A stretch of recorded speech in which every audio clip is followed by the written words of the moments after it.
Hello, and welcome to Body of Knowledge, where we believe that the body helps make knowledge. Okay, so today is the 25th, but I don't think that I am going to finish another book this month, so I wanted to do my February wrap-up. I'm a little bit tired, apparently a lot bit tired, and yeah. I didn't read, that was the theme of the month actually, I didn't read as much as in January. I have only 5 books read in February. And 3 were fiction, and 2 were Sarah J. Maas. So, the first book I finished, I listened to A Court of Mist and Fury by Sarah J. Maas. I'm not going to say anything about those books. Then I was like, okay, I need to read something besides Sarah J. Maas. So I read My Year of Rest and Relaxation. And that was an interesting book that's fiction, and it came out a few years ago. And so I was kind of thinking at the beginning of the month, maybe I can read fiction about the body. And it was very interesting. Reading fiction about the body really helps center myself in the cultural perspective of the body. I think one thing that's easy, regardless of what discipline you're in, is that the more you know, the further you get from the beginner's mindset. And it's easy to forget that I used to treat my body differently 20 years ago than I do now. And so yeah, that was basically my thought about that, and I'll probably try to bring in more fiction about the body, because in a lot of ways I think fiction can tell us more about culture than even like cultural critique essays and the like. Then I went back to Sarah J. Maas, A Court of Wings and Ruin, and then finally I read for directed seminar, I read Exercised by Daniel Lieberman. And yeah, this is really the reason that I read so little this month, is that for directed seminar, we are beginning a literature review as the goal of the semester. And so we are supposed to be reading, doing our own research, sort of creating our own curriculum. And this is not the first time I've done this, and yet I still went into freeze mode. And so I think I talked about this in a video. I just went to my bookshelf and I was like, okay, I need to have something read by Tuesday. So I read that book, and it was interesting. And I think it will be helpful. I like to bring in the hard sciences as well, even though from my perspective, I'm coming at anthropology from a humanities perspective, but I also think that it is helpful to be able to cite the hard science data, and Daniel Lieberman did that in Exercised and talks a lot about different states of the body, and mostly that we evolved to move, not to exercise. And like the treadmill apparently was first created for prisons as punishment, to make sure that people weren't being lazy, which has some like Black Mirror-esque feelings to bring it into modern time. In any case, like it was created for Roman times for something totally different that I don't remember. It was less interesting. And then it was adapted for prisons as punishment. And now I started my workout at the gym today with 15 minutes on the treadmill. that I did willingly. So that was, I'm gonna return. I don't know that that one will like develop my theory, my philosophy, but I think it will be helpful for returning to later for facts for that kind of proof.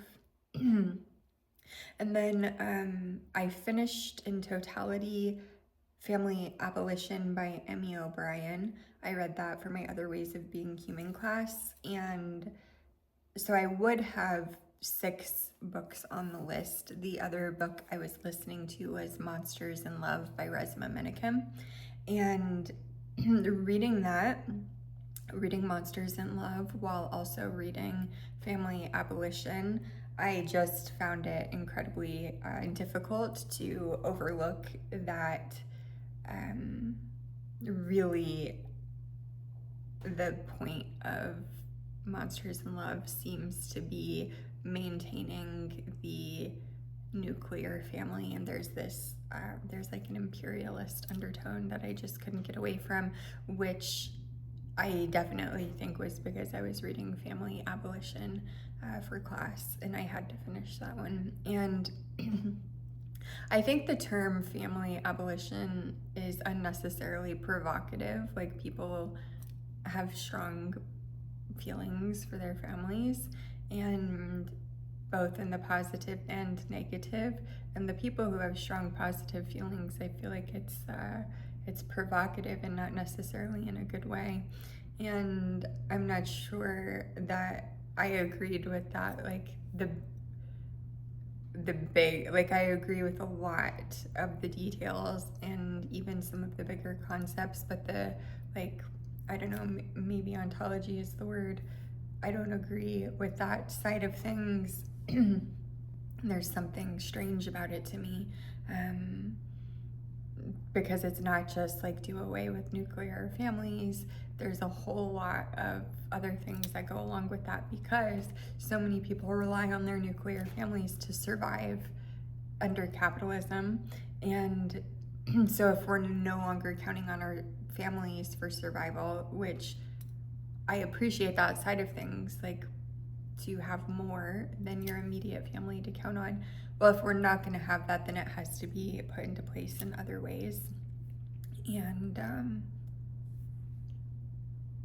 so yeah, some of the speculative side of things get a little bit weird to me, and I think we should have a conversation about needs versus wants.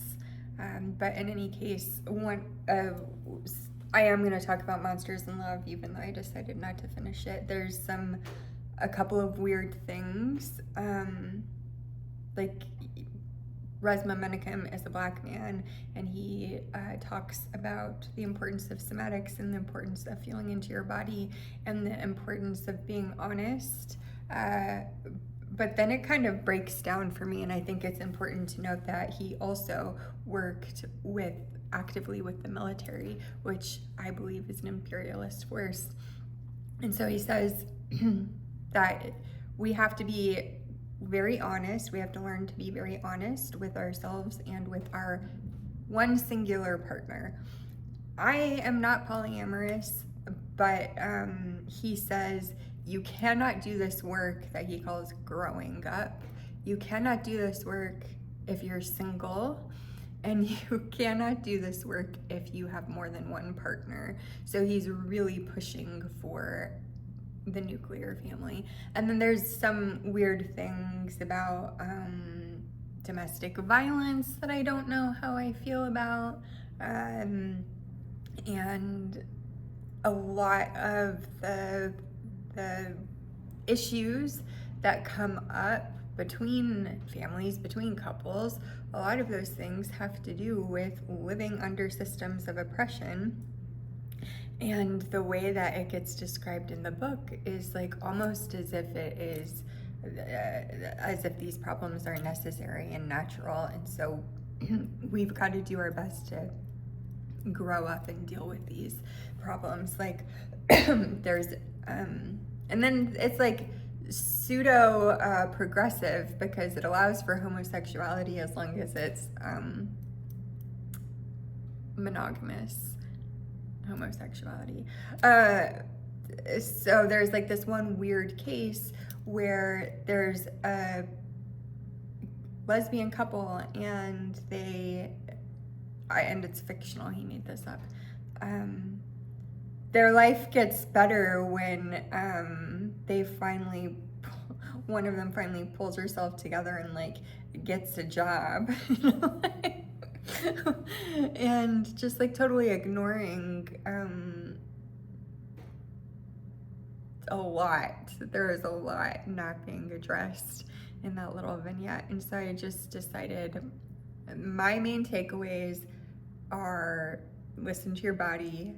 I don't need to read a book that I'm disliking to know that, to understand that. And then being critically self-honest and honest with the people closest to you. I think I got that point and I don't need to continue reading it, and I can probably get it in other places. So that is my February reads. I did not realize how tired I was till I sat down to record this. I'm not sure I'm gonna post it because I don't feel like I'm presenting myself well.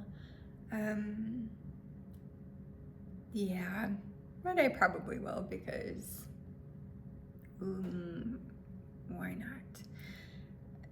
But I don't think I'm gonna say anything else. I don't know if I have anything else to check in about this week. What are you reading? Okay, until next time, bye.